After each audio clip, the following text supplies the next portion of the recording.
Hello. So I have had the question for menopausal women when they start to go through menopause. They feel everything through here just kind of start to get loosey-goosey, and they feel like they're starting to lose the elasticity in their abdominal wall. They kind of feel their uterus dropping. They don't feel as supported in their pelvic floor. So I thought I'd sit for a second and we talk about this, and we do a few exercises just to start to get the breathing and pelvic floor back working for you. So the first thing would be on your breathing, and we've talked about the 360 breath before, but just to remind you why we do this 360 breath, you've got your diaphragm that sits right underneath those ribs, and then you've got your pelvic floor, and they should ascend and descend together with our breath. But a lot of times our breath becomes really shallow, so it's a shoulder lift and a chest lift, and we don't get that full big body breath. And because we're all trying to get our stomachs to stay flat, we tend to breathe more shallow, and we tend to think of our belly buttons staying pulled into our spine while we breathe. We don't really want that. We want to feel our back expand, our sides expand, and our entire abdominal wall expand as well. So we get that full 360 breath.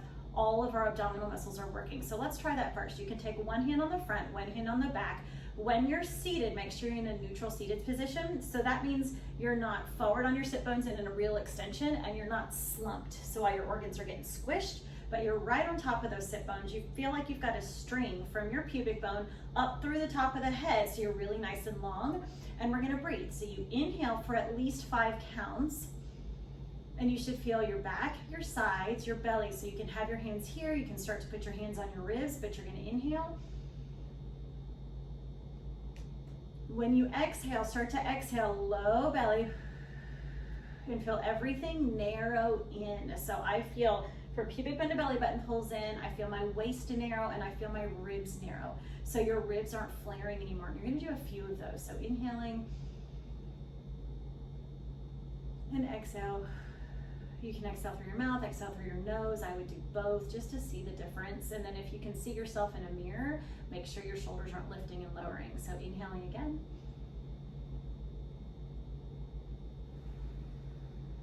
And make sure as you're breathing, not collapsing, but we're getting taller through every breath.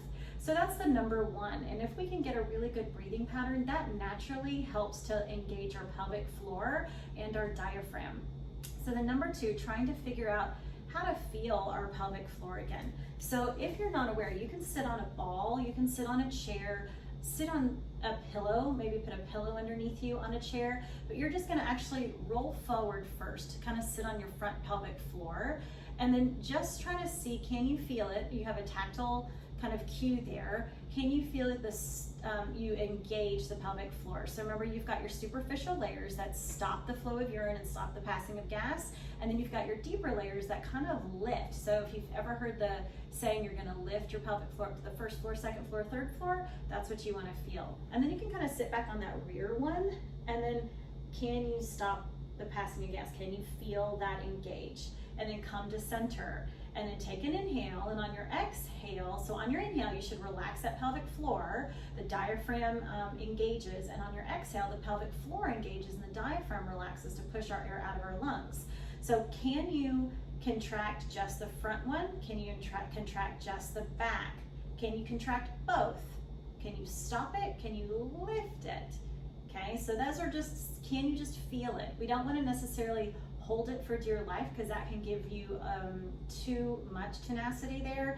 And if it can't relax and ebb and flow, it's a muscle like everything else. We want it to relax, we want it to contract, we want it to move.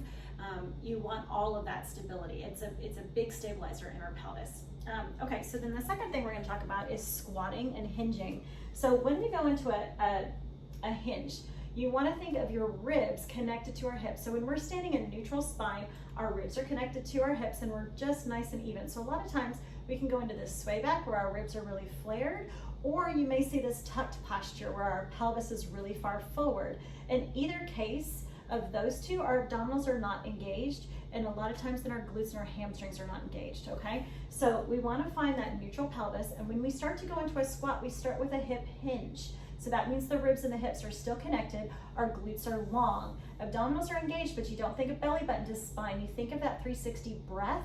So you inhale into all four sides, exhale when you feel that big squeeze, that's called a brace. Then you're gonna try to keep some part of that brace where your abdominals and everything feel really nice and secure. And then you continue breathing. So you keep a little bit of that connection and then you breathe again. Then exhale. So that means when you keep the brace, you have a little bit of tone. We don't let everything go. So we're in the brace. We have that hip hinge. And the second part of our squat is our knees, instead of going straight forward, they're gonna go out to the sides, but our big toes stay down. If our big toes lift up off the ground, our abs disengage. So you want knees out, big toes down, hip hinge, go down into your squat. You're gonna go down as low as you can. Here, let me lower this just a hair. You can see more of the squat. Sorry, we'll kind of adjust this. You want to get your hips below your knees if possible, but not by arching your back or tucking your pelvis. You want to keep your neutral pelvis and then come back up. So if that means you go this far and come back up, great. I want good posture with this. So big toes down, knees push out, hips hinge, abs are engaged. Okay, core control, hips long. Inhale, we go down, keeping the glutes long. Exhale, we squeeze to come up. Inhale, going down, so we go back to the side. Inhale down, nice long, not in a tuck, not an arch, but neutral, going down and squeezing to come back up. So going into those squats, you can have your hands on your hips out in front of you. You can hold a dumbbell or a kettlebell in front of you, and that will help keep your torso lifted. So you have a hard time keeping that torso lifted. There's lots of things we can do, and I've got another video that I'll post about squatting just in general, so you can get some tips on that. So then going into some abdominal work. So a lot of times, once we have our kiddos, our deep abs, they just go away. And unless we focus on them to come back, we can get really rectus dominant, or our abdominals just don't come back to the party at all. So we're gonna start with just some single leg toe tips.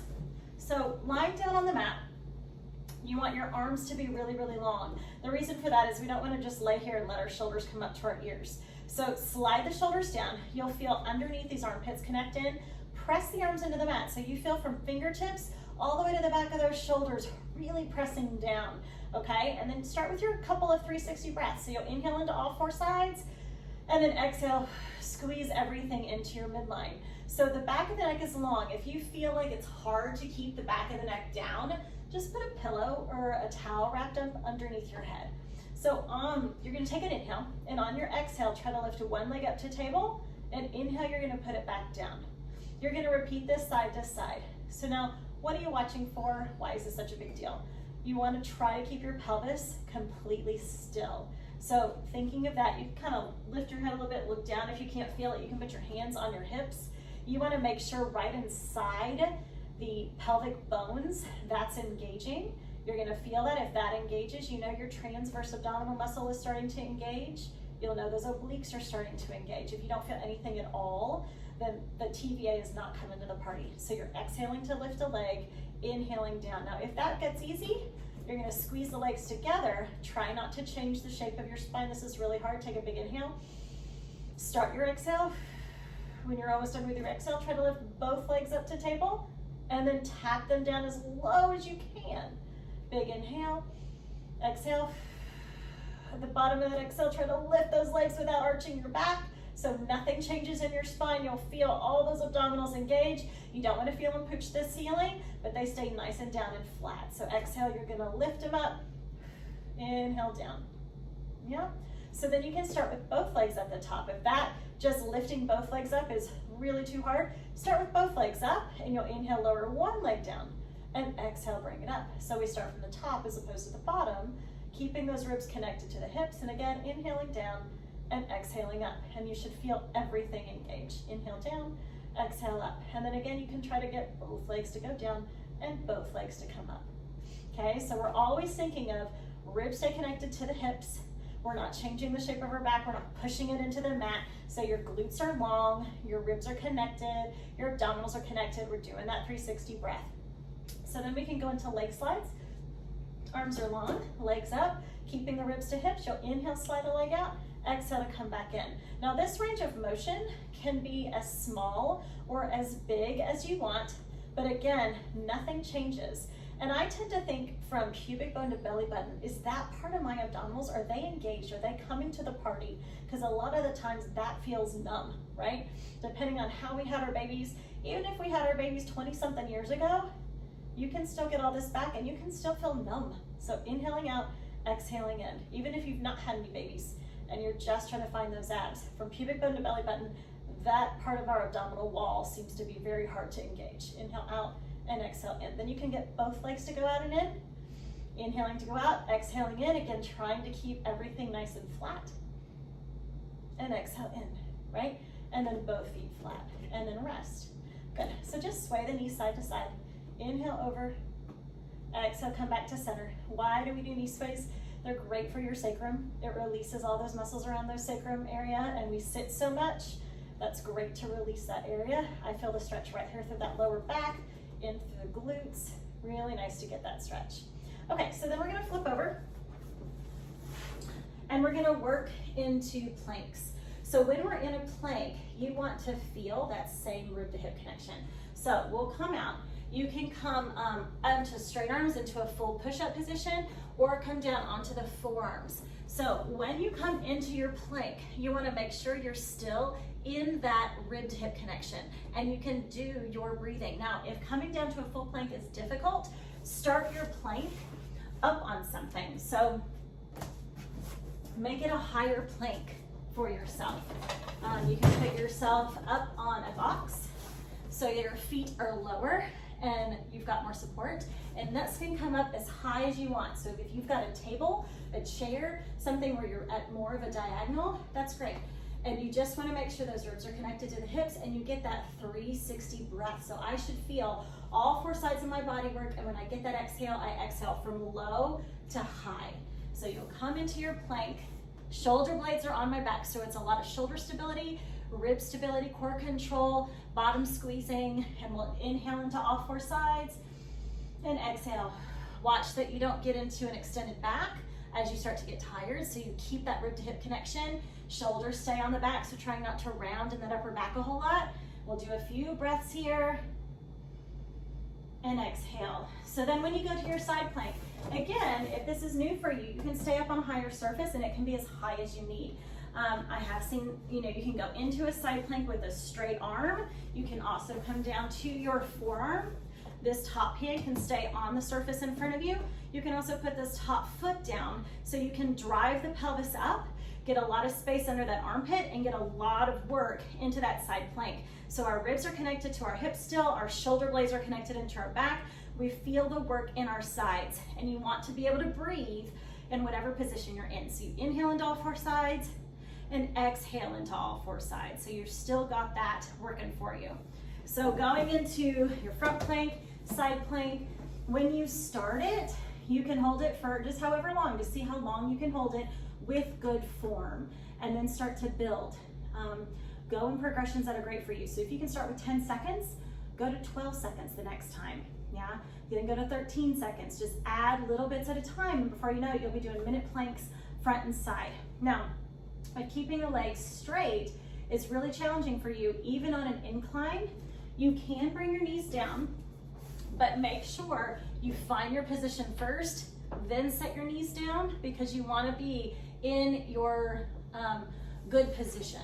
I always say to try to get to an angle that you can keep your legs straight and still do your plank, as opposed to breaking that connection, that chain from head to foot. So if you can keep the knees up and increase your angle, then that's great. So those are some exercises you can kind of start with, just to find those core muscles again, find your breathing again, find your pelvic floor again. That's kind of step one. And then if you've got any questions, you can feel free to message me. Be happy to answer any of them. You guys have a great day. Thanks.